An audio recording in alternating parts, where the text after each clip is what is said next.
ಅವ್ರ ಚರಿತ್ರೆ ಓದಿದಾಗ ಕಣ್ಣ ನೀರು ಬರ್ತಾವ, ನಮ್ಗೆ ಗೊತ್ತಾಗುತ್ತೆ. ಅವ್ರು ಚಿಕ್ಕ ವಯಸ್ಸಿದ್ದಾಗ ಜನ್ಮ ಆದ ನಂತರನೇ ಅವರಿಗೆ ಏನಾಗಿತ್ತು? ಪೋಲಿಯೋ ಆಗಿತ್ತು. ಏನಾಗಿತ್ತು? ಪೋಲಿಯೋ ಆಗತ್ತಂತ ಇಂಜೆಕ್ಷನ್ ಕೊಡಿಸ್ತಾರಲ್ಲ ಮಕ್ಕಳಿಗೆ, ಆಗತ್ತೆ ಅಂಥೇಳಿ. ಆಗಬಾರ್ದು ಅಂಥೇಳಿ ಪೋಲಿಯೋ ಇಂಜೆಕ್ಷನ್ ಕೊಡಿಸ್ತಾರೆ, ಮತ್ತು ಔಷಧಿ ಕೊಡಿಸ್ತಾರೆ. ಅವಾಗೇನು ಔಷಧಿ ಇಂಜೆಕ್ಷನ್ ಎಲ್ಲಿ? ಪೋಲಿಯೋ ಆದ ನಂತರ ತಾಯಿ ತಂದೆಗೆ ಬಹಳ ಚಿಂತೆ ಶುರುವಾಗಿತ್ತು. ಎಲ್ಲೆಲ್ಲಿ ಹೋಗಿ ಔಷಧಿಯನ್ನು, ಗೌಟಿ ಔಷಧಿಯನ್ನು ಕೊಡಿಸಿ ವೈಯಾರತ್ತಿ ಮಾಡಿದ್ರು ಕೂಡ ಸರಿ ಆಗುತ್ತಿರಲಿಲ್ಲ. ಮುನಿಗಳ ಹತ್ರ ಕರ್ಕೊಂಡು ಹೋಗಿ ಅವರಿಗೆ ಆಶೀರ್ವಾದ ಕೊಡಿಸಿ, ಆ ಆಶೀರ್ವಾದದಿಂದ ಅವ್ರು ಯಾವ ಔಷಧಿ ಹೇಳ್ತಾರೆ ಔಷಧಿಯನ್ನು ಮಾಡಿಸಿದ ನಂತರ ನಿಧಾನವಾಗಿ ಅವ್ರ ಕಾಲ ಕೈ ಸರಿ ಆಗ್ತದೆ. ಪುಣ್ಯ ಉದಯ ಇತ್ತು. ಜೈನ ಧರ್ಮವನ್ನು ಬೆಳಕಿಗೆ ತರುವಂಥವರಿದ್ದರು.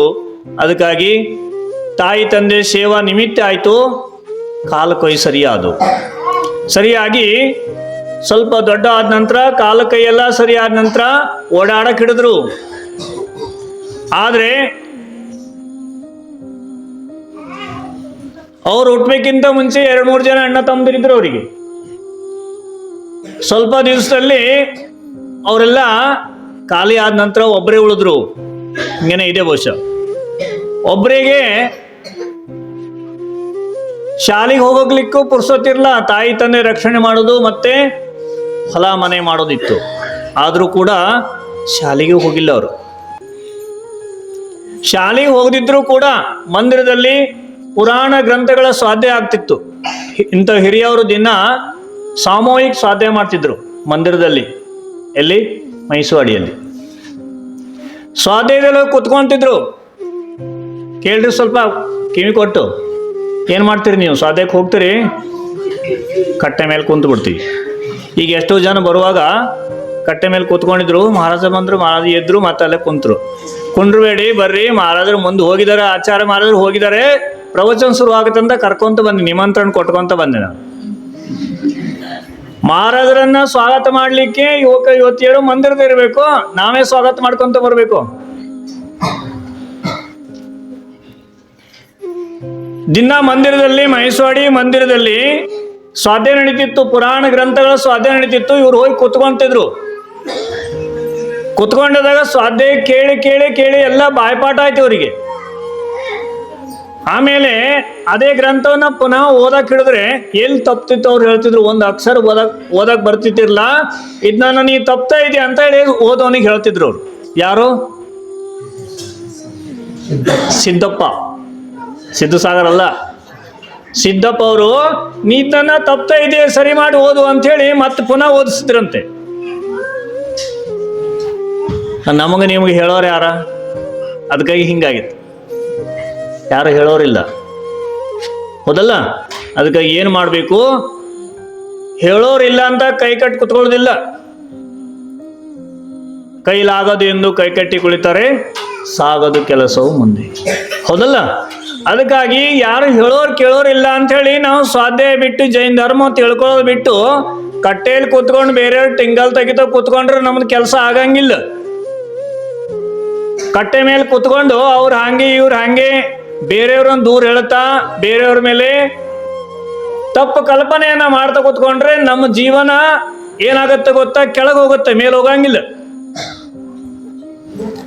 ನಾವು ಬಂದು ಜಿನ್ವಾಣಿಯನ್ನ ಹಿಡಿದು ಸ್ವಾಧ್ಯಾಯ ಮಾಡಿದಾಗ ಆ ಪುಣ್ಯ ಉದಯದಿಂದ ನಮ್ಮ ಜೀವನ ಉನ್ನತಿ ಮಟ್ಟಕ್ಕೆ ಹೋಗುತ್ತೆ. ಜಿನ್ವಾಣಿ ಕೇಳೋದು ಅಮೃತಂತೆ, ಕಿವಿಯಿಂದ ಕುಡಿಬೇಕಂತೆ. ಜಿನ್ವಾಣಿಯನ್ನ ಕಿವಿಯಿಂದ ಕುಡಿಯೋದಿರುತ್ತೆ, ಬಾಯಿಂದಲ್ಲ. ಹಾಲು ಮೊಸರು ಮಜ್ಜಿಗೆಯನ್ನ ಬಾಯಿಂದ ತಿನ್ನೋದಿರ್ತತೆ. ಊಟವನ್ನ ಬಾಯಿಂದ ತಿನ್ನೋದು. ಜಿನ್ವಾಣಿ ಎಲ್ಲಿ ತಿನ್ನೋದು? ಕಿವಿಯಿಂದ. ಅದಕ್ಕಾಗಿ ಆ ಮೈಸೂಡಿ ಗ್ರಾಮದಲ್ಲಿ ಸ್ವಾಧ್ಯಾಯ ನಡೀತಿತ್ತು. ಸ್ವಾಧ್ಯಾಯದಲ್ಲಿ ಕೂತ್ಕೊಂಡು ಸಿದ್ದಪ್ಪ ಎಲ್ಲ ಸ್ವಾಧ್ಯಾಯನ ಕೇಳಿ ಜ್ಞಾನವನ್ನು ಪಡ್ಕೊಂಡ್ರು. ಜ್ಞಾನವನ್ನು ಪಡ್ಕೊಂಡು ವಯಸ್ಸಿಗೆ 16-17 ವಯಸ್ಸಿಗೆ ಬಂದ ನಂತರ ಅವರಿಗೆ ನಿಧಾನವಾಗಿ ಆ ಶಾಸ್ತ್ರ ಕೇಳಿ ಕೇಳಿ ಕೇಳಿ ಪಾಪದಿಂದ ದೂರ ಆಗಬೇಕು, ಈ ಸಂಸಾರ ಜಂಜಾಟದಿಂದ ದೂರ ಆಗಬೇಕು ಅಂತ ಭಾವನೆ ಹಿಡಿತು ಅವರಿಗೆ. ಯಾರಿಗೆ? ಸಿದ್ದಪ್ಪನಿಗೆ. ಆದರೂ ಕೂಡ ತಂದೆ ತಾಯಿ ರಕ್ಷಣೆಯ ತನ್ನ ಮೇಲೆ ಬಹಳ ಒಂದು ಜವಾಬ್ದಾರಿ ಇತ್ತು, ಭಾವನೆ ಆಯ್ತು ಅವರಿಗೆ.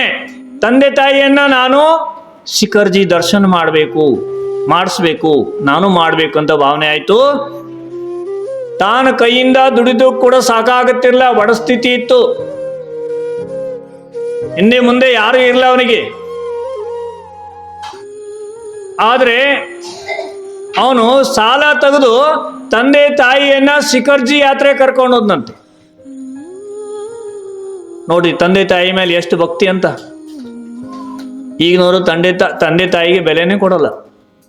ಶಿಖರ್ಜಿ ದರ್ಶನ ಮಾಡಿಸೋದಂತೂ ದೂರ. ತಂದೆ ತಾಯಿಗೆ ಯಾರು ಬೆಲೆ ಕೊಡಂಗಿಲ್ಲ, ಮುಂದಿನ ಜನ್ಮದಲ್ಲಿ ಅವರು ಏನಾಗ್ತಾರೆ ಗೊತ್ತಾ? ಅನಾಥ ಮಕ್ಕಳಾಗ್ತಾರೆ. ಅನಾಥ ಮಕ್ಕಳು. ಅನಾಥರ ಅಂದ್ರೆ ಏನು ಗೊತ್ತಾ? ಯಾರಿಗೆ ತಂದೆ ತಾಯಿಯರು ಇರಂಗಿಲ್ಲ, ತಗೊಂಡೋಗಿ ಸರ್ಕಲಲ್ಲಿ ಬಿಟ್ಟು ಬರ್ತಾರೆ ಮಕ್ಕಳನ್ನ.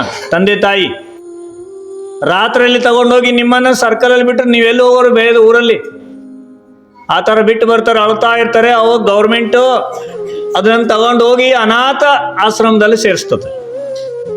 ಅಲ್ಲಿ ಇದ್ದುದನ್ನ ತಿಂದ್ಕೊಂಡಿರ್ಬೇಕತ್. ಈ ತರ ತಂದೆ ತಾಯಿಗಳನ್ನ ಯಾರು ಚೆನ್ನಾಗಿ ನೋಡ್ಕೊಳಲ್ಲ, ಅವ್ರ ಪೂಜೆ ದೃಷ್ಟಿನ ನೋಡ್ಕೊಳಂಗಿಲ್ಲ, ಅವರನ್ನ ರಕ್ಷಣೆ ಮಾಡಂಗಿಲ್ಲ, ಧರ್ಮದ ರಸ್ತೆಗೆ ಹಚ್ಚಂಗಿಲ್ಲ, ಅವರು ಮುಂದಿನ ಜನ್ಮದಲ್ಲಿ ಅನಾಥ ಮಕ್ಕಳಾಗ್ತಾರೆ.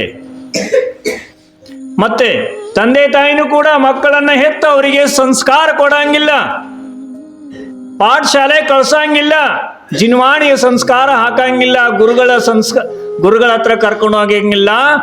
ಅದೇ ಮಗು ಮುಂದಿನ ಜನ್ಮದಲ್ಲಿ ಅವನಿಗೆ ವೈರಿ ಆಗಿಬಿಡ್ತಾನೆ. ಯಾಕ? ನನ್ನನ್ನು ಹೆತ್ತು ಕೂಡ ನೀನು ಹಿಂದಿನ ಜನ್ಮದಲ್ಲಿ ಸಂಸ್ಕಾರ ಕೊಟ್ಟಿಲ್ಲ. ಆ ಕರ್ಮದ ಅವನ ಕಾಲಿಗೆ ಸಿಕ್ಕಿ ಸುತ್ತಾ ಅದೇ ಮಗು ಅವನಿಗೆ ವೈರಿ ಆಗಿಬಿಡ್ತಾನೆ.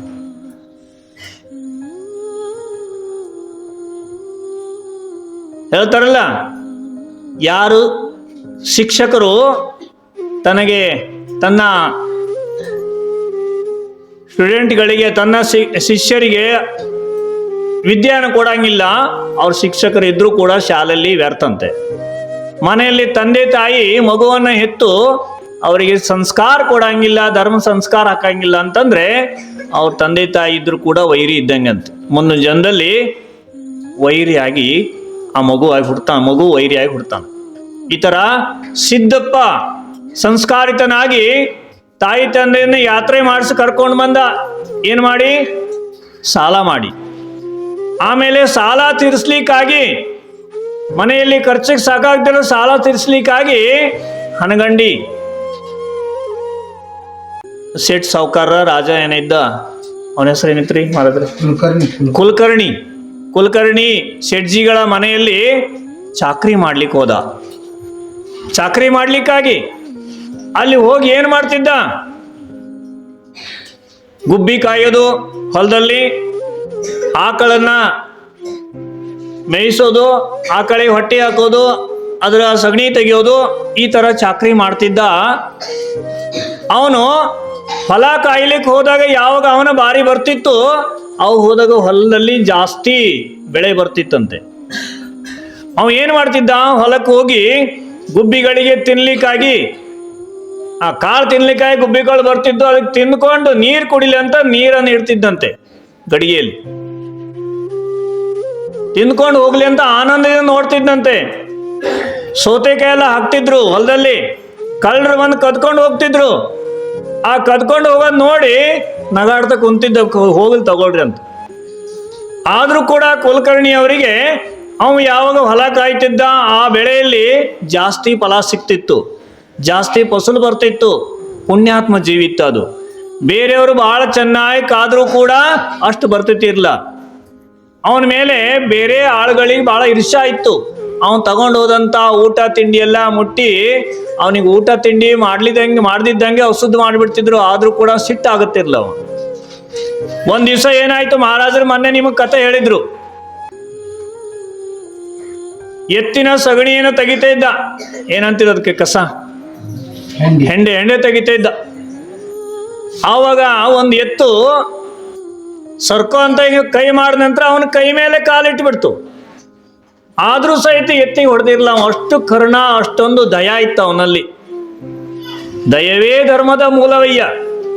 ದಯ ಇಲ್ಲದ ಅಂತಂದ್ರೆ ನೀವೆಷ್ಟು ಧರ್ಮ ಮಾಡಿದ್ರು ಕೂಡ ಅದು ದಯಾ ಧರ್ಮ ಅಲ್ಲ, ಅದು ಅಧರ್ಮ ಅಂತ ಹೇಳ್ತಾವ. ಆ ಎತ್ತಿಗೆ ಹೊಡೆದಿಲ್ಲ, ಹಂಗೆ ಇಟ್ಕೊಂಡು ಕುಂತ್ಕೊಂಡಿದ್ದ. ಬಹಳ ಹೊತ್ತಾಯ್ತು, ಕುಲಕರ್ಣಿ ಅವ್ರು ಇನ್ನೂ ಬಂದಿಲ್ಲಲ್ಲ, ಸಿದ್ದಪ್ಪ ಎಲ್ಲಿ ಹೋದ ಅಂತೇಳಿ ನೋಡಕ್ಕೆ ಕೂಗ್ಕೊಂತ ಹೋದ್ರು. ಎತ್ತಿನ ಗೊಟ್ಟಿಗೆಯಲ್ಲಿ ಆ ಒಂದು ಎತ್ತು ಕೈ ಮೇಲೆ ಕಾಲಿಟ್ಕೊಂಡು ನಿಂತ್ಕೊಂಡಿತ್ತು. ಅವ ಬಹಳ ತ್ರಾಸಲ್ಲಿದ್ದ. भैया जी कन्नड़ आते नहीं होगी. इधर एक महाराज जी सिद्धप्पा सिद्ध सागर एक महाराज जी हुए. वो गृहस्थ अवस्था में एक घर के चाकरी करते थे. वो घर में काम करते थे. बैल को सेवा, बैल का सेवा करते थे. वो गाय की सेवा करते थे. उस समय एक बैल ने पैर रखा हाथ में. फिर भी हाथ पर रखने के बाद वो फिर भी वो हाथ उठाए नहीं, बैल को मारा नहीं. उतना दयावान थे वो जीव के ऊपर. उनके जो मालिक थे वो आकर के देखा बैल खड़े थे, उनके हाथ पे पैर रखे हुए थे. तो उन्होंने बहुत गुस्सा से बैल को मारने गए. उन्होंने बोला बैल को मारो मत, उसको थोड़ा नाराज हो गए मेरे ऊपर, इसलिए रखा उन्होंने. ಅವ್ರು ಏನು ಹೇಳಿದ್ರು ಗೊತ್ತಾನೋ, ಕುಲಕರ್ಣಿ ಎತ್ತಿ ಹೊಡಿಲಿಕ್ಕಂತ ಹೋದ. ಆದ್ರೂ ಕೂಡ ಅವೇನಂದ ಕೂಡ ಏನಂತ ಗೊತ್ತಾ, ಬಸವಣ್ಣ ಬೇಸತ್ತಿದ್ದಾನೆ, ಅದಕ್ಕಾಗಿ ನನ್ನ ಕೈ ಮೇಲೆ ಕಾಲಿಟ್ಟಿದ್ದಾನೆ, ಹೊಡಿಬೇಡಿ ಸಾವುಕಾರ್ರೆ. ಏನ್ ಹೇಳ್ತಾರ ನೋಡ್ರಿ, ಹೊಡಿಬೇಡಿ ಸಾವುಕಾರ್ರೆ. ಇಷ್ಟು ದಯ ಅವನಿಗೆ. ನಾವೇನು ಮಾಡ್ತೀವಿ, ಮನೆಯಲ್ಲಿ ಆಕಳು ಎಮ್ಮೆ ಇದ್ದವನ್ನ ಬಾರ್ ಕೋಲ್ ಅಥವಾ ಬಿದಿರು ಕೋಲಿಂದ ಹೊಡಿತೀವಿ. ಅವನು ಸ್ವಲ್ಪ ಹಾಲು ಕೊಟ್ಟಿಲ್ಲ, ಸ್ವಲ್ಪ ಹಠ ಮಾಡಿದ್ರಿಂದ ಏನು ಮಾಡ್ತೀವಿ, ಚರ್ಮ ಸುಲಿಯೋ ತನಕ ಹೊಡಿತೀವಿ. ನಮಗೆ ದಯಾ ಬೇಕಲ್ಲ. ಜೈನ್ ಧರ್ಮದ ಮುಖ್ಯ ತತ್ವ ಯಾವ್ದೈತಿ, ಅಹಿಂಸಾ. ಮೂಕ ಪಶುಗಳನ್ನ ನಾವು ಎಷ್ಟು ಪ್ರೀತಿಯಿಂದ ನೋಡ್ತೀವಿ, ನಮ್ಮನ್ನು ಅಷ್ಟೇ ಪ್ರೀತಿಯಿಂದ ನೋಡ್ತಾವ. ಇಷ್ಟೆಲ್ಲ ಹೊಡೆಯೋದಷ್ಟೇ ಮಾಡಲ್ಲ ನಾವು.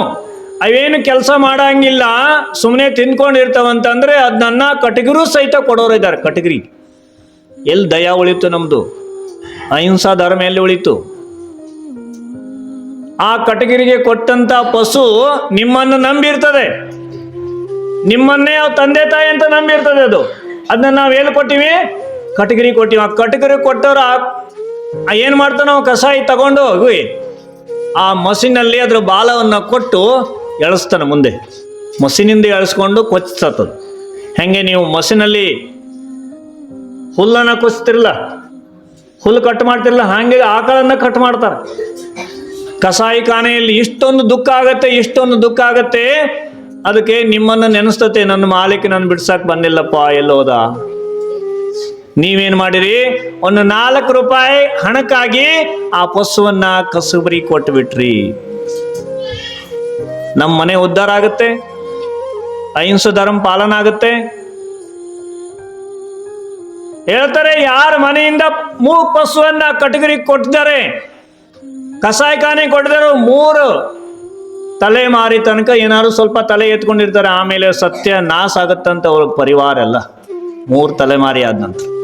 ಅದಕ್ಕಾಗಿ ದಯಾವಂತರು, ಕರುಣಾವಂತರು ಮನೆಯ ಪಶುಗಳನ್ನ ಪರಿವಾರದಂಗೆ ಸದಸ್ಯರಂಗೆ ಸಾಕಬೇಕು, ಅವಕ್ಕೂ ಕೂಡ ಹೊಟ್ಟಿಗೆ ಹಾಕಬೇಕು. ಅವ ಬಹಳ ದಯಾವಂತನಿದ್ದ ಸಿದ್ದಪ್ಪ. ಪಶುಗಳನ್ನ ಪಾಲನೆ ಮಾಡ್ತಿದ್ದ, ಸಾಕ್ತಿದ್ದ. ಆವಾಗ ಆ ಕುಲಕರ್ಣಿಯವರು ಆ ಎತ್ತನ್ನ ಸರಿಸಿ ಅವನನ್ನ ಎತ್ಕೊಂಡು ಬರ್ತಾರೆ, ಔಷಧಿ ಮಾಡ್ತಾರೆ.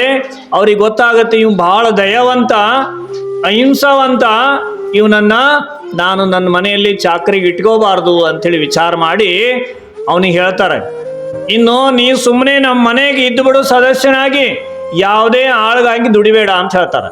ಅವ್ರಂತಾರೆ, ಸಿದ್ದಪ್ಪ ಇಲ್ಲ, ನಿಮ್ಮ ಹಣವನ್ನ, ನಿಮ್ಮ ಈ ಸಾಲವನ್ನ ನಾವು ದುಡಿದು ಮುಡ್ಸಿಲ್ಲ ಅಂತಂದ್ರೆ ಮುಂದಿನ ಜನ್ಮದಲ್ಲೂ ಕೂಡ ಚಾಕರಿಗಿರ್ಬೇಕಾಗತ್ತೆ. ಅದಕ್ಕಾಗಿ ನಾ ದುಡ್ದೇ ತಿರ್ಸ್ತೀನಿ ಅಂತ. ಅಷ್ಟೊತ್ತಿಗೆ ಒಬ್ಬ ಸೇಠ್ ಸಾಹುಕಾರ ಬರ್ತಾರ ಅವ್ರ ಮನೆಗೆ. ಆ ಒಂದು ಸಿದ್ದಪ್ಪನ ಇಷ್ಟು ಪ್ರಭಾವ ಆಗಿರ್ತದೆ, ಜನ ಬಂದು ನೋಡಕ್ ಹಿಡಿತಾರ ಅವನ ಅಹಿಂಸಾ ಧರ್ಮವನ್ನ. ಒಬ್ಬ ಶೇಠ್ ಸಾಹುಕಾರ ಹೇಳ್ತಾನೆ, ಸಿದ್ದಪ್ಪನ ಎಷ್ಟು ಸಾಲ ಇದೆ ನಾ ಕೊಡ್ತೀನಿ, ಅವನನ್ನ ಮುಕ್ತ ಮಾಡ್ರಿ, ಅವನನ್ನ ಮನೆ ಕಳಿಸ್ರಿ ಅಂತ ಯಾರಿಗೆ ಹನಗಂಡಿ ಸಾಹುಕಾರಿಗೆ ಹೇಳ್ತಾರ. ಅವನಿಗೆ ಯಾವುದು ಗೊತ್ತಿಲ್ಲದೆ ಅವನನ್ನ ಮುಕ್ತ ಮಾಡಿಡ್ತಾರ. ನೀ ಕೆಲಸ ಮಾಡು ಬಿಡು, ನಮ್ಮ ಮನೆಗೆ ಇರು ಹೋಗು, ಏನ್ ನನಗೆ ಸಂಬಂಧ ಇಲ್ಲ, ನಿನ್ನನ್ನ ನಾವು ಸದಸ್ಯರಂಗೆ ನೋಡ್ಕೊಂತೀವಿ, ಮನೆ ಸದಸ್ಯರಂಗೆ ನೋಡ್ಕೊಂತೀವಿ. ಅದೇ ಸ್ವಲ್ಪ ದಿವಸ ಇದ್ದು ಅವ ಹಾಗೆ ಮನೆಗೆ ಬರ್ತಾನೆ. ಮನೆಗೆ ಬಂದು ವೈರಾಗ್ಯ ಮೂಡಿರ್ತದೆ. ಅವಾಗ ದೀಕ್ಷಾ ತಗೋಬೇಕು ಅಂಥೇಳಿ ವಿಚಾರ ಮಾಡ್ತಾರೆ. ಯಾರು? ಸಿದ್ದಪ್ಪ. ಇದೇ ಹನಗಂಡಿ ಹಳೆ ಅಂಗಳಿ ಗುಡ್ಡದಲ್ಲಿ ಗುಹೆಯಲ್ಲಿ ಅವರು ದೊಡ್ಡ ತಪಸ್ಸೆ ಮಾಡ್ತಿದ್ರು. ದೀಕ್ಷಾ ತಗೊಂಡು ವ್ರತ ನಿಯಮ ಪಾಲ ಮಾಡ್ತಿದ್ರು. ಮನೆಯಾಗೆ ಎಷ್ಟೇ ತ್ರಾಸಾದ್ರೂ ಕೂಡ, ಎಷ್ಟೇ ದುಡ್ದು ಬಂದ್ರು ಕೂಡ ಹೊಲದಲ್ಲಿ ಸಾಯಂಕಾಲ ಪುರಾಣ ಕೇಳೋ ತಪ್ಪಿಸ್ತಿರ್ಲ. ನಾವೇನು ಮಾಡ್ತೀವಿ, ಅವ ಓದೋದು ನಂಗೆ ಕೇಳಕ್ಕಾಗಲ್ಲ ಅಂತೀವಿ. ಯಾರು? ಅವ ಹೋದ್ರೆ ನಾವು ಮಂದಿರಾಗಿದ್ರೆ ನಾ ಬರಂಗಿಲ್ಲ, ಅವ ಬಂದ್ರೆ ನಾವು ಓದಂಗಿಲ್ಲ. ಈ ತರ ನಾವು ಈರ್ಷಾ ಮಾಡ್ತೀವಿ. ಹಂಗಲ್ಲ, ಜಿನ್ವಾಣಿಯನ್ನ ನಾವು ಯಾರಿಂದನೂ ಬೇಕು. ಸಣ್ಣ ಹುಡುಗರು ಓದಿದ್ರು ಕೂಡ ಕೇಳ್ಬೇಕು. ಒಬ್ಬರು ಓದು ಬರೆಯೋರು ಅವರೆಲ್ಲ ಕಾಲೇಜ್ ಸ್ಕೂಲ್ ಓದಿರ್ತಾರೆ, ಅವರಿಂದ ಓದಿಸ್ಬೇಕು. ನಾವು ಕಿವಿಯಿಂದ ಕೇಳಿ ಆನಂದ ಪಡ್ಬೇಕು ಜಿನ್ವಾಣಿಯನ್ನ. ಮಾರದ್ರ ಹತ್ರ ಎಷ್ಟು ಕಪಾಟ್ ಜಿನ್ವಾಣಿ ಅಲ್ಲಿ ತಂದಿಟ್ಟಿದ್ದಾರೆ ನಿಮಗಾಗಿ, ಅದನ್ನೆಲ್ಲ ಓದಿ ಜ್ಞಾನ ಪಡ್ಕೊಳ್ರಿ. ನಿಮ್ಮೂರು ಉದ್ಧಾರಕ್ಕಾಗಿ ಅವ್ರು ದೊಡ್ಡ ಕ್ಷೇತ್ರವನ್ನ ತಯಾರು ಮಾಡಿ ದಿನ ರಾತು ಚಿಂತನೆ ಮಾಡಿ ಕ್ಷೇತ್ರ ತಯಾರು ಮಾಡ್ತಾ ಇದ್ದಾರೆ. ಜಿನ್ವಾಣಿಯನ್ನ ತಂದು ವಿರಾಜಮಾನ ಮಾಡಿಸಿದ್ದಾರೆ. ಇಲ್ಲಿ ಇರ್ಬೇಕು ಶಾಸ್ತ್ರ ಮೇಲೆ. ಅವಂದ್ಸರಿ ನೋಡಿದ್ನಪ್ಪ.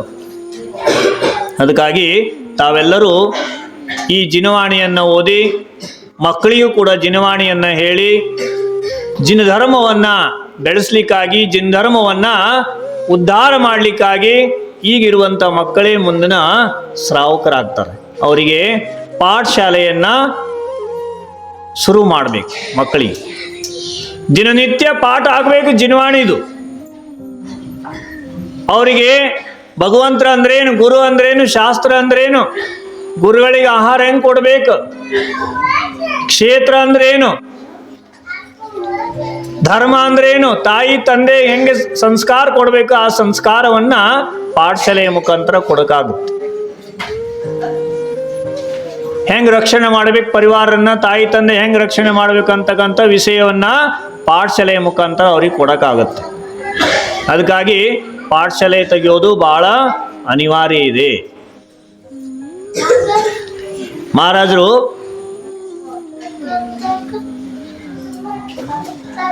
ಯಾವ ರೀತಿಯಿಂದ ಮಕ್ಕಳಿಗೆ ಸಂಸ್ಕಾರ ಕೊಡ್ತಾರಂದ್ರೆ, ಅವ್ರು ಎಲ್ಲೆಲ್ಲೂ ಹೋಗಿದ್ರು, ನಾವು ಹೋಗಿದ್ದೀವಿ ಕೆಲವು ಕಡೆ. ಅದಕ್ಕಾಗಿ ಹೇಳೋದು ಏನಾಗುತ್ತೆ ಅಂತಂದ್ರೆ, ನಾವು ಕಟ್ಟೆಯಲ್ಲಿ ಕೂತ್ಕೊಳ್ಳೋರಿಗೆ ಪ್ರವಚನ ಮಾಡಬಾರ್ದು, ಇಲ್ಲಿ ಬಂದರೆ ಮಾಡ್ಬೇಕು. ಇಲ್ಲಿ ಬಾಕ್ಸ್ ಇಲ್ಲ, ಇಲ್ಲಿ ಮೈಕ್ ಇಲ್ಲ, ನಾವು ಎಷ್ಟು ಏನು ಮಾತಾಡ್ತೀವಿ ನಮಗೆ ಗೊತ್ತಾಗುವ. ಇಲ್ಲಿ ಚಲೋ ಮೈಕ್ ಇಡಬೇಕು. ಮಹಾರಾಜರ ಪ್ರವಚನ ಇಲ್ಲಿಯವ್ರಿಗೆ ಕೇಳಬೇಕು, ಹೊರಗೆ ಕಟ್ಟೆ ಮೇಲೆ ಕೂತ್ಕೊಂಡು ಕೇಳಬೇಕು. ಪಾಠಶಾಲೆ ತೆಗೆಯುವಂಥ ವ್ಯವಸ್ಥೆಯನ್ನ ಮಹಿಳಾ ಮಂಡಳ ಅಥವಾ ಇಲ್ಲಿ ಕಮಿಟಿಯವರು ಬಹಳ ಸಹಾಯ ಮಾಡಬೇಕು ಮಕ್ಕಳಿಗಾಗಿ. ನಮ್ಮ ಮಕ್ಕಳಿಗಷ್ಟೇ ಅಲ್ಲ, ಬೇರೆ ಮಕ್ಕಳಿಗೆ ಸಹಿತ ಕಲಿಯುವ ಹಾಗೆ ಇಲ್ಲಿ ಪಾಠಶಾಲೆ ಖಾಯಮಾಗಿ ನಡಿಬೇಕು. ಹಿಂದೆಲ್ಲ ಗುರುಕುಲ ಇರ್ತಿತ್ತು, ಅಲ್ಲಿ ಧರ್ಮ ಸಂಸ್ಕಾರ ಕೊಡ್ತಿದ್ರು. ಈ ಗುರುಕುಲೆಲ್ಲ ಏನಾಗ್ಯವಂತ, ಎಲ್ಲೆಲ್ಲಿ ಗುರುಕುಲ ಇದ್ದಾವೆ ಅಲ್ಲಿ ಜೈನ್ ಧರ್ಮದ ಹುಡುಗರು ಬಹಳ ಕಮ್ಮಿ ಇರ್ತಾರೆ. ಯಾಕೆ ಅಂತಂದ್ರೆ ಇವರಿಗೆಲ್ಲ ಇಂಗ್ಲಿಷ್ ಮೀಡಿಯಂ ಸ್ಕೂಲ್ ಬೇಕಾಗಿರ್ತದೆ. ಬೇರೆ ಕಡೆ ಹೋಗಿ ಸೇರಿಸಿರ್ತಾರೆ ಎಲ್ಲೆಲ್ಲೋ. ಆಚಾರ್ಯ ಶ್ರೀ ವಿದ್ಯಾಸಾಗರ ಮಹಾರಾಜರು ಹೇಳ್ತಿದ್ರು, ನಿಮ್ಮ ಭಾಷೆಯಲ್ಲಿ ಪ್ರಭುತ್ವ ಮಾಡ್ಕೊಳ್ಳಿ. ಮರಾಠಿ ಇರಲಿ, ಕನ್ನಡ ಇರಲಿ, ಅಥವಾ ಇಂಗ್ಲಿಷ್ ಇರಲಿ, ಗುಜರಾತ್ ಇರಲಿ, ತಮಿಳು ಇರಲಿ, ನಿಮ್ಮ ಮಾತೃ ಭಾಷೆಯಲ್ಲಿ ಪ್ರಭುತ್ವವನ್ನು ಹುಡುಗರಿಗೆ ಮಾಡ್ರಿ ಪೈಲೆ. ಆಮೇಲೆ ಬೇರೆ ಭಾಷೆ ಕಲಿಯಬೇಕಾಗಿಲ್ಲ. ಇದು ಹಾಗೆ ನಿಮ್ಗೆ ಕನ್ನಡ ಅಂತಂದ್ರೆ, ಕರ್ನಾಟಕ ಅಂತಂದ್ರೆ ಕನ್ನಡ ಭಾಷೆಯಲ್ಲಿ ಪ್ರಭುತ್ವ ಇರಬೇಕು. ಅದಕ್ಕಾಗಿ ಏನು ಮಾಡಬೇಕು, ಪಾಠಶಾಲೆಯ ಮುಖಾಂತರ ಜೈನ್ ಧರ್ಮದ ತತ್ವಗಳನ್ನು ಕಲಿಸೋದಲ್ಲದೆ ಅವರಿಗೆ ತಂದೆ ತಾಯಿಯನ್ನು ರಕ್ಷಣೆ ಮಾಡುವಂಥ ಮತ್ತು ಜೈನ್ ಧರ್ಮವನ್ನು ರಕ್ಷಣೆ ಮಾಡುವಂಥ ತತ್ವಗಳನ್ನು ಕೂಡ ಕಲಿಸ್ಬೇಕು. ಆಗತ್ತೆ ಮಾಡಿದ್ರೆ. ನಾ ಎಷ್ಟೋ ಕಡೆ ಹೋಗಿದ್ದೀವಿ, ಬೋರ್ಗಾಂವ್, ಬಸ್ತವಾಡ್ ಈ ಕಡೆ ಎಲ್ಲ ಮಹಾರಾಜರು ಬಹಳಷ್ಟು ಸಂಸ್ಕಾರ. ತಿಗಡೊಳ್ಳಿ ಮಹಾರಾಜರು ಪೈಲೆ ಹೋದ ಮಹಾರಾಜರು ಅಂತ ಅಂದ್ರೆ ತಿಗಡೊಳ್ಳಿಗೆ ಇವ್ರು ಹೋಗಿ ಅಲ್ಲಿ ಸಂಸ್ಕಾರ ಹಾಕಂದ್ ನಾವು ಆಮೇಲೆ ಓದಿವಿ. ಆಮೇಲೆ ಅಲ್ಲಿ ಪಾಠಶಾಲೆ ಶುರು ಮಾಡಿ ಈಗ ನಡೀತಾ ಪಾಠಶಾಲೆ ಒಂದು 5-6 ವರ್ಷ ಆಯ್ತು, ಚೆನ್ನಾಗಿ ನಡೀತಾ ಇದೆ. ಮಹಾರಾಜರು ನೆನೆಸ್ತಾ ಇರ್ತಾರೆ ಹುಡುಗರು. ಅದಕ್ಕಾಗಿ ಇಲ್ಲಿ ಮಹಾರಾಜರ ಕ್ಷೇತ್ರಕ್ಕಾಗಿ ಬಹಳ ಬಾರಿ ಇಲ್ಲಿ ಇರ್ತಾ ಇದ್ದಾರೆ. ಇಲ್ಲಿ ಪಾಠಶಾಲೆ ನಡೆಯೋದು ಬಹಳ ಮುಖ್ಯ ಇದೆ. ಸಂಸ್ಕಾರ ಆಗ್ಬೇಕು ನೋಡ್ರಿ. ಇವತ್ತು ಶನಿವಾರ ಇದೆ, 8ನತ್ತಿ 9ನತ್ತಿ 7ನತ್ತಿ ಹುಡುಗರು ಯಾರಿದ್ದಾರೆ ಇಲ್ಲಿ? ಎಲ್ಲ ಕಟ್ಟೆಯಲ್ಲಿ ಕೂತ್ಕೊಂಡು ಮೊಬೈಲ್ ನೋಡ್ತಿದ್ರು ಬರಕ್. ಯಾಕೆ? ಸಂಸ್ಕಾರ ಇಲ್ಲ ಅವರಿಗೆ. ಅದಕ್ಕಾಗಿ ಮಹಾರಾಜರು ನಮಗೆ ಆಜ್ಞೆ ಕೊಟ್ಟಿದ್ದಾರೆ. ಇವತ್ತು ಮಹಾರಾಜರೇ ಕೆಳಗಿನ ಊರಲ್ಲೇ ಇರಬೇಕು ನೀವು. ಪಾಠಶಾಲೆಗೆ ಹುಡುಗರು ಬರ್ತಾರೆ, 10ನತ್ತಿವರೆಗೆ ಹುಡುಗರು ಎಲ್ಲರೂ ಬರ್ತಾರೆ. ಅವರಿಗೆ ಸ್ವಲ್ಪ ತತ್ವಗಳನ್ನ, ಸಂಸ್ಕಾರದ ಮಾತನ್ನ ನೀವು ಅವರಿಗೆ ಹೇಳಬೇಕು ಅಂಥೇಳಿ ನಮ್ಗೆ ಹೇಳಿದ್ರು. ಬಂದ್ರೆ ಹೇಳೋದೇನು ತೊಂದರೆ ಇಲ್ಲ. ಮಹಾರಾಜರು ಬರ್ದಿದ್ರೆ ಯಾರಿಗೆ ಹೇಳೋದು? ಕಂಬ ಅಂತೂ ಕೇಳಂಗಿಲ್ಲ. ಕಂಬ ಪ್ರವಚನ ಕೇಳ್ತಾವ? ಕಳಿಸ್ಕೊಡ್ತೀರಿ ಎಲ್ಲ ಮಕ್ಕಳನ್ನ? ಯಾರು ಹೂ ಅನ್ನಲ್ಲ, ಇಲ್ಲ ಅಂತ ಹೇಳಲ್ಲ. ಕನ್ನಡ ಬರುತ್ತೆ ಅಲ್ಲ ನಿಮ್ಗೆ? ಕಳಿಸ್ಕೊಡ್ತೀರಿ? ಜೋರಾಗಂಡ್ರಲ್ಲ. ಯಾರನ್ನ ಕಳಿಸ್ಕೊಡ್ತೀರಿ? ಯಜಮಾನ್ರನ್ನ, ಮಕ್ಕಳನ್ನ? ಮಹಾರಾಜರ ಮುಂದೆ 80-90 ವರ್ಷದ ವಯಸ್ಕರಾದ್ರೂ ಕೂಡ ಅವರು ಮಹಾರಾಜರ ಮುಂದೆ ಸಣ್ಣ ಮಕ್ಕಳಿದ್ದಂಗೆ. ಮಹಾರಾಜರಿಗೇನು ಸಣ್ಣವರು ದೊಡ್ಡವರು ಭೇದ ಇರಂಗಿಲ್ಲ. ಆದ್ರೆ ನಾವೇನು ವಿಚಾರ ಮಾಡ್ತೀವಿ, ಇವರಿಗಂತೂ ಮಕ್ಕಳಿಗೆ ಸಂಸ್ಕಾರ ಮಾಡಲಿಕ್ಕೆ ಪುರ್ಸೊತ್ತಿರಲ್ಲ. ಮನೆಯಲ್ಲಿ ಹೊಲ ಮನೆ ನೌಕರಿ ಅಂತೇಳಿ ಹೋಗ್ತಾ ಇರ್ತಾರೆ. ಅದಕ್ಕಾಗಿ ಮಕ್ಕಳಿಗೆ ಸಂಸ್ಕಾರ ಕೊಟ್ಟರೆ ಮುಂದೆ ಜೈನ್ ಧರ್ಮ ಬೆಳೀತಾ ಇರ್ತದೆ ಅಂತ ವಿಚಾರ ಮಾಡ್ತೀವಿ. ಈಗೋ ತನಕ ಸಂಸ್ಕಾರ ಮಕ್ಕಳಿಗೆ ಕೊಡ್ತಾ ಇದ್ರೆ, ಮಕ್ಕಳು ಹೆಣ್ಣು ಮಕ್ಕಳು ಮತ್ತೊಂದು ಮನೆಗೆ ಹೋದ್ರು ಕೂಡ ಆ ಸಂಸ್ಕಾರದಿಂದ ಅವ್ರ ಸಂತಾನಕ್ಕೂ ಕೂಡ ಜೈನ್ ಧರ್ಮದ ತತ್ವಗಳನ್ನ ಹೇಳ್ತಾ ಇರ್ತಾರೆ. ಅದಕ್ಕಾಗಿ ಆಚಾರ್ಯಶ್ರೀಯವರು ಬಹಳ ಒಂದು ಕೃಪಾ ಮಾಡಿ ಜೈನ್ ಸಮಾಜಕ್ಕಾಗಿ ಏನ್ ಮಾಡಿದ್ದಾರೆ, ಪ್ರತಿಭಾ ಸ್ಥಳಿಯನ್ನ ತೆಗಿಲಿಕ್ಕೆ ಹೇಳಿದ್ದಾರೆ, ಆಶೀರ್ವಾದ ಕೊಟ್ಟಿದ್ದಾರೆ. ಈಗ 5 ಜಾಗದಲ್ಲಿ ಪ್ರತಿಭಾ ಸ್ಥಳಿ ನಡೀತಾ ಇದೆ. ಅಲ್ಲಿ 2,000-3,000 ಹಿಂಗೆ ಹುಡುಗಿಯರು ಕಲಿತಾ ಇದ್ದಾರೆ. ಅಲ್ಲಿ ಜೈನ್ ಧರ್ಮದ ಸಂಸ್ಕಾರ ಜೊತೆಯಲ್ಲಿ ಎಲ್ಲ ಸಂಸ್ಕೃತಿಯ ಸಂಸ್ಕಾರವನ್ನು ಕೂಡ, ಭಾರತೀಯ ಸಂಸ್ಕೃತಿಯ ಸಂಸ್ಕಾರವನ್ನು ಕೂಡ ಬಾಲಿಕಿಯರಿಗೆ ಕೊಡಲಾಗುತ್ತೆ. ರಾಮ್ಟೀಕ್ ಹತ್ರ ನೀವು ಊರಂದ್ರೆ ರಾಮ್ಟೀಕ್ ತಗಿದೆ ಈಗ. ಅಲ್ಲಿ ಅದಕ್ಕಿಂತ ಜಬಲ್ಪುರ, ಲಲಿತ್ಪುರ, ಇಂದೂರ ಮತ್ತೆ ಡೋಂಗರ್ಗಢ, ಇಷ್ಟೆಲ್ಲ ಜಾಗದಲ್ಲಿ ಪ್ರತಿಭಾ ಸ್ಥಳಿ ಅಂತ ಹುಡುಗಿಯರಿಗೆ ಅಂತ ಸ್ಕೂಲ್ ತೆಗ್ಸ್ಯಾರ ಆಚರಿಸಿ. ಸ್ಕೂಲ್ ಅಷ್ಟೇ ಅಲ್ಲ, ಅಲ್ಲಿ ಎಲ್ಲ ಸಂಸ್ಕೃತಿಯನ್ನ ಕಲಿಸ್ತಾರೆ. ಅಲ್ಲಿ ಕಲ್ತಂತ ಹುಡುಗಿಯರು ಇಲ್ಲಿ ಬಂದು ಗೃಹಲಕ್ಷ್ಮಿಯಾಗಿ ಮನೆಯಾಗಿರ್ತಾರೆ. ಗೃಹಲಕ್ಷ್ಮಿಯಾಗಿ ಹೆಂಗಿರ್ತಾರೆ ಅಂತಂದ್ರೆ, ಅವ್ರು ನೋಡ್ರಿ, ಯಾರ ಕಲ್ತ್ ಬಂದ್ರ ಹತ್ರ ಮಾತಾಡಿ ನೋಡ್ರಿ, ಎಷ್ಟು ಅವ್ರ ಮಾತಿನಲ್ಲಿ ಎಷ್ಟೊಂದು ತತ್ವಗಳು ಇರ್ತವೆ. ಅವರ ನಡೆ ನುಡಿ ವಿನಯ ಹೆಂಗಿರ್ತದೆ ಅಂಥೇಳಿ ಸಾಮಾನ್ಯ ಹುಡುಗರನ್ನು ನೋಡ್ರಿ, ಅವ್ರನ್ನ ನೋಡ್ರಿ, ಬಹಳ ಒಂದು ಸಂಸ್ಕೃತಿ ಬೆಳೀತಾ ಇರ್ತದೆ. ದೀದಿಗಳು ಕಲಿಸ್ತಾರಲ್ಲಿ. ಹಾಗೆ ದಕ್ಷಿಣದಲ್ಲೂ ಕೂಡ ಆಗ್ಬೇಕು. ನಾವು ಮಹಾರಾಜರಲ್ಲಿ ನಿವೇದನೆ ಮಾಡ್ಕೊಂತೀವಿ, ನಿಮ್ಮಲ್ಲಿ ಆ ಶಕ್ತಿ ಇದೆ, ನಿಮ್ಮಲ್ಲಿ ಆ ಜ್ಞಾನ ಇದೆ. ಇಲ್ಲಿಯ ದಕ್ಷಿಣದ ಜೈನ್ ಸಮಾಜದ ಕನ್ಯರಿಗೂ ಕೂಡ ಆ ಒಂದು ಪ್ರತಿಭಾ ಸ್ಥಳೀಯ ಅಂತಕ್ಕಂಥ ಸ್ಕೂಲನ್ನ ನಿಮ್ಮ ಒಂದು ಪ್ರಯತ್ನದಿಂದ ಆಗಬೇಕು, ಇಲ್ಲೊಂದು ಕರ್ನಾಟಕದಲ್ಲಿ ಆಗಬೇಕು ಅಂಥೇಳಿ ನಾವು ಅವ್ರಿಗೆ ನಿವೇದನೆ ಮಾಡ್ಕೊತ ಇದ್ದೀವಿ. ಆದರೆ ಆಚಾರ್ಯ ಶ್ರೀಗಳು ಎಲ್ಲರಿಗೂ ಆಶೀರ್ವಾದ ಕೊಟ್ಟಿದ್ದಾರೆ. ನೀವು ಧರ್ಮವನ್ನ ಬೆಳಗಲಿಕ್ಕೆ, ಧರ್ಮವನ್ನ ನಡೆಸಲಿಕ್ಕೆ ಅವರು 2 ಕೈಯಿಂದ ಆಶೀರ್ವಾದ ಕೊಟ್ಟು ಹೋಗಿದ್ದಾರೆ ಮತ್ತು ತತ್ವಗಳನ್ನು ಕೂಡ ಹೇಳೋಗಿದ್ದಾರೆ. ಅವರ ಮಾರ್ಗದರ್ಶನದಲ್ಲಿ ನಾವು ನಡೆದ್ರೆ ನಮ್ಮದು ಕೂಡ ಕಲ್ಯಾಣ ಆಗುತ್ತೆ. ಮತ್ತೆ ನಮ್ಮ ಮುನಿಗಳ ವಾಣಿಯನ್ನ ಕೇಳಿ ಯಾರು ತಮ್ಮ ಜೀವನದಲ್ಲಿ ತತ್ವಗಳನ್ನು ಅಳವಡಿಸ್ಕೊಂಡು ಹೋಗ್ತಾರೆ, ಅವ್ರದ್ದು ಕುಲ ಕೂಡ ಕಲ್ಯಾಣ ಆಗ್ತಾ ಹೋಗ್ತದೆ. ನಮ್ಮದು ಎಲ್ಲರದ್ದು ಆ ಒಂದು ಮಾರ್ಗದಲ್ಲಿ ನಡೆ ಕಲ್ಯಾಣ ಆಗಲಿ ಅಂದ್ಬಿಟ್ಟು ಮಹಾರಾಜರಿಗೂ ಕೂಡ ಮಾತಾಡಲಿಕ್ಕೆ, ಮಹಾರಾಜರಿಗೂ ಕೂಡ ಪ್ರವಚನ ಹೇಳಲಿಕ್ಕೆ ನಿವೇದನೆ ಮಾಡೋನು. ಅಹಿಂಸಾ ಪರಮೋ ಧರ್ಮ ಕಿ ಪೂಜ್ಯ ಆಚಾರ್ಯ ಕುಲರತ್ನ ಭೂಷಣ ಮುನಿ ಮಹಾರಾಜ್ ಕಿ